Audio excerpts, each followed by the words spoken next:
law school and how I got in.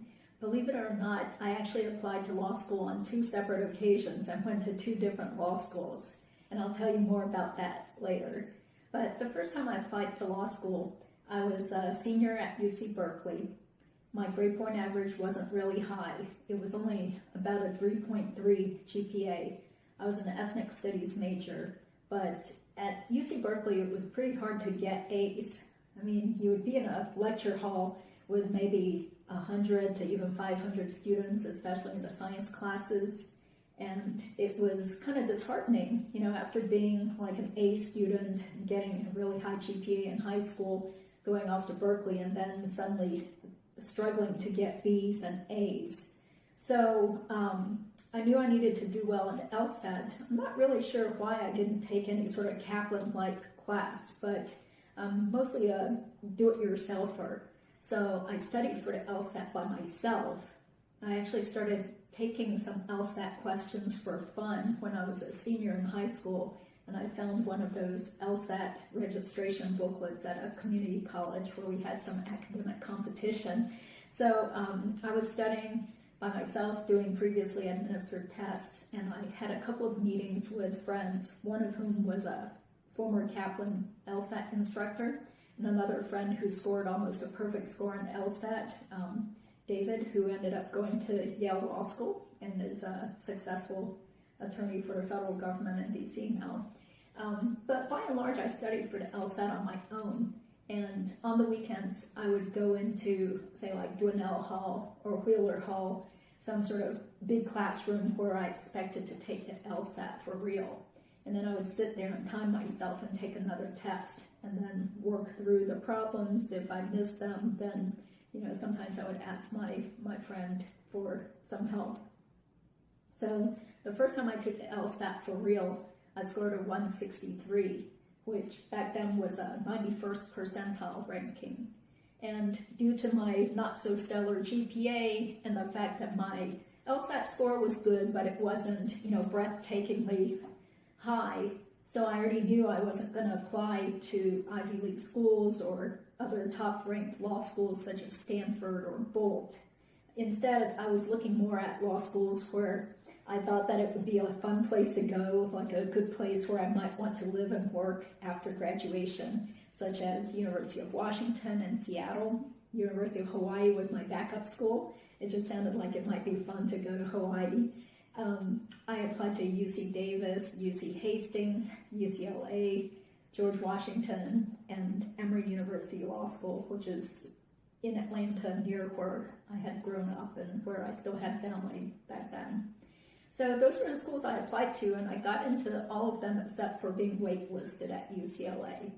And I wound up going to Hastings, but just a little before I got to Hastings, I remember getting a letter in the mail where they said that I was not eligible for in-state tuition because they had their own residency rules, and it was a big shock because I had already gotten residency in-state tuition at UC Berkeley, and I had assumed that that same status would then carry over to going to Hastings, but that's when I found out they had their own residency requirements.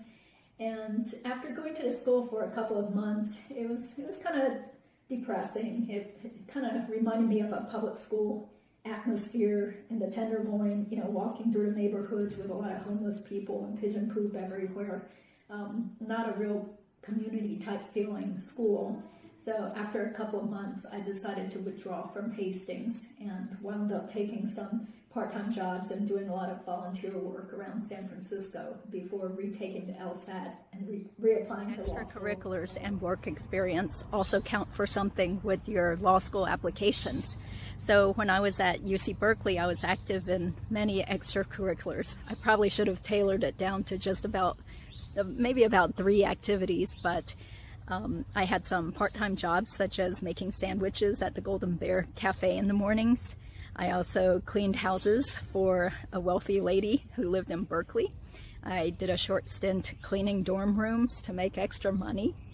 I started an SAT prep class for students from the Berkeley area that was free. I also tutored and mentored Vietnamese refugee children in the Oakland and Berkeley area, served as a mentor for them. I was a research apprentice for an African American studies professor and read all of the works of Martin Luther King Jr. And I was also part of the Cal Wushu team, which is Chinese martial arts, performed Chinese dance for Chinese Cultural Night for a couple of years, was active in the student government, was a ASUC student senator briefly, served as the co-chair of the Alliance of Asian Pacific Americans, and also was news editor for the Slant News magazine.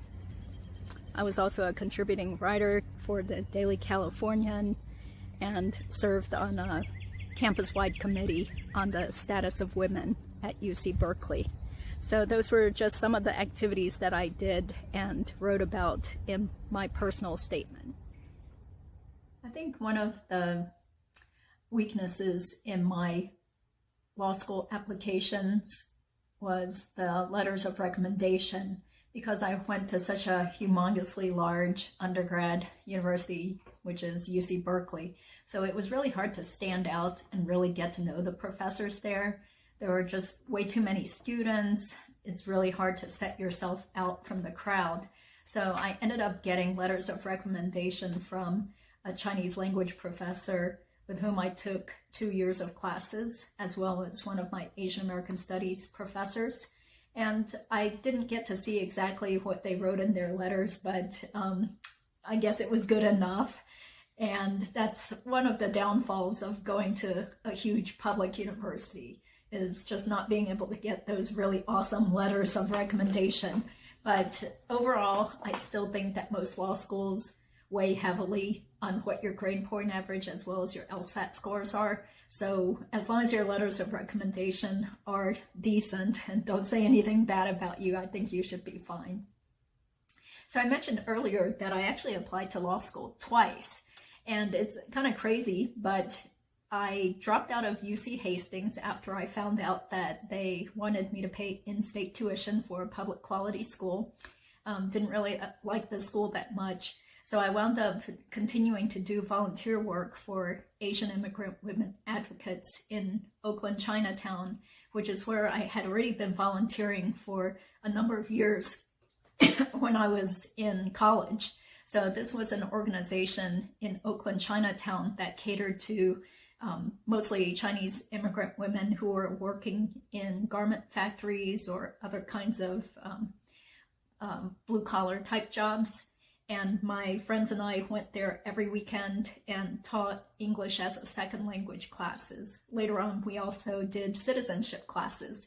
So it was a really great opportunity to do some good for the community and help people, especially, since many of us could sort of speak Cantonese or Mandarin Chinese. So really great opportunity all around.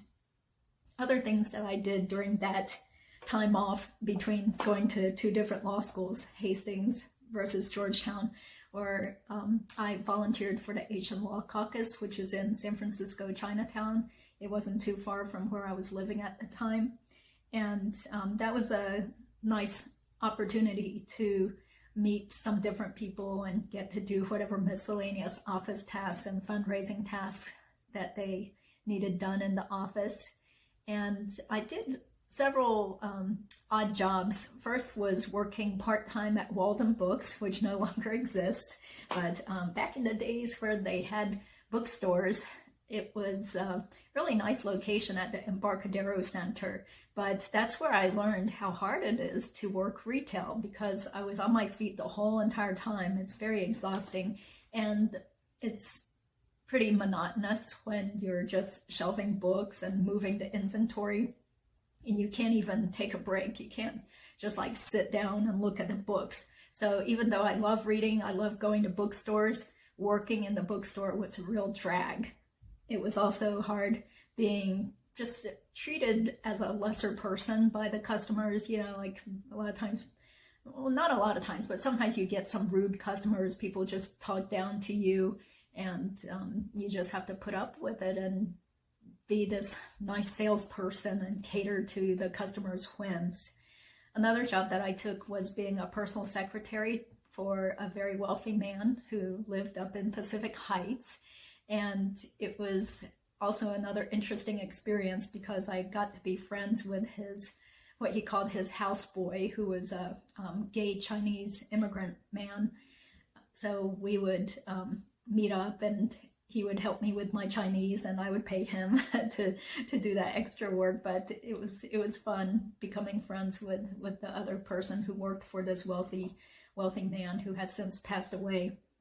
But that wealthy man ended up firing me because I had gone back to DC for Christmas, and I had definitely told him during the job interview that I needed to be gone during the week of Christmas to go back and see my family, but he claimed that he did not know about that, and then later fired me because he said he needed his personal assistant to be with him every single day, regardless of whether it was Christmas time or not. So, learning experience there.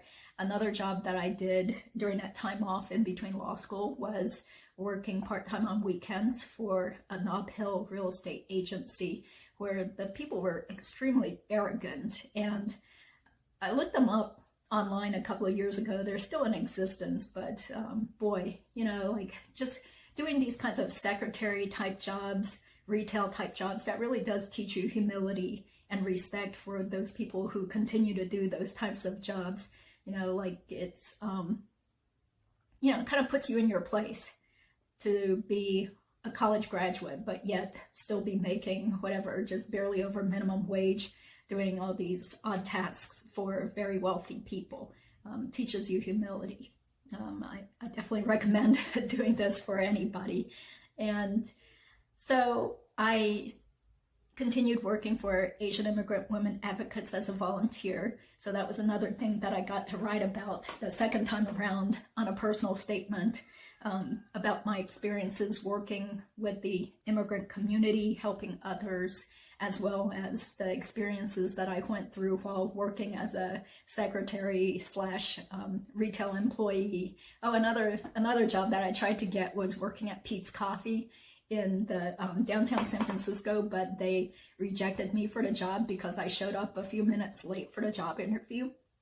The reason I was late was because I was doing some sort of a typing exam for a job placement agency that was down the street. So I was kind of rushing from that and ran into Pete's Coffee, and the manager kind of was stern and gave me a talking to about, why was I late for the interview? So didn't get that job at Pete's Coffee. Darn.